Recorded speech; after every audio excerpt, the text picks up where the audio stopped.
السلام علیکم قدرمنو دوستانو، د نن په ویډیو کې به زه تاسو ته د یو لینک په اړه معلومات درکوم چې په هغه لینک په وجه تاسو کولی شئ چې د هر چا د نمبر په ذریعه معلومات حاصل کړئ. نو قدرمنو دوستانو، ټول څه مخکې به تاسو په خپل موبایل کې اوپیرا براوزر ډاونلوډ کړئ د پلی سټور څخه،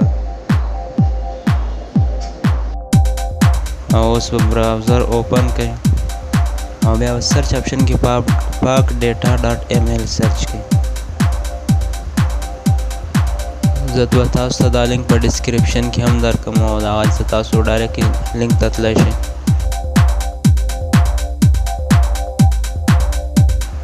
او بیا به دا درې لیکو باندې کلیک وکړئ، بیا به رجسټر باندې کلیک وکړئ او اوس په اول بکس کې خپل نوم ولیکئ.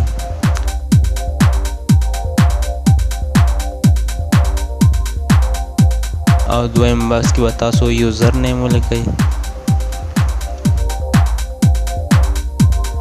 او ورسره دریم بکس کې به تاسو خپل پاسورډ ولیکئ.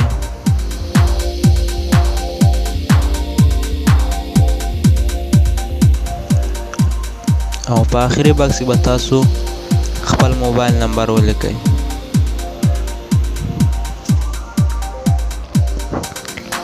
نو اوس به رجسټر باندې کلیک وکړئ. نو ستاسو اکاونټ به رجسټر سي او بیا به اکاونټ لاګین کړئ. نو اوس به لاګین بټن کلیک کړئ او یوزر نیم کې به خپل یوزر نیم ولیکئ کوم چې تاسو اوس لیکلی وي.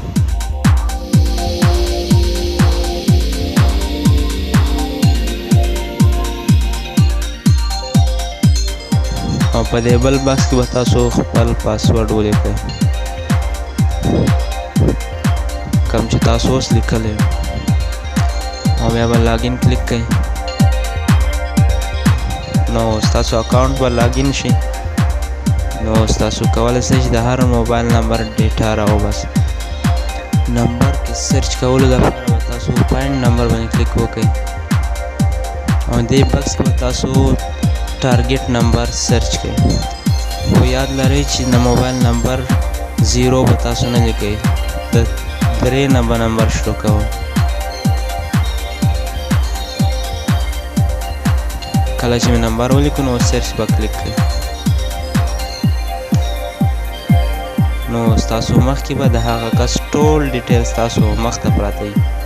نو قدرمنو دوستانو، زه هیله لرم چې تاسو دا غلط استعمال نه کوي او زه هیله لرم چې تاسو به ویډیو خوښه شوې وي. نو قدرمنو دوستانو، که تکلیف نه وي نو زموږ چینل هم سبسکرایب کړئ او ورسره هم ویډیو لایک کړئ. نو تاسو موږ ته په کمنټ کې ویلی شئ چې راتلونکي ویډیو موږ ستاسو دپاره د څه په اړه جوړې کړو.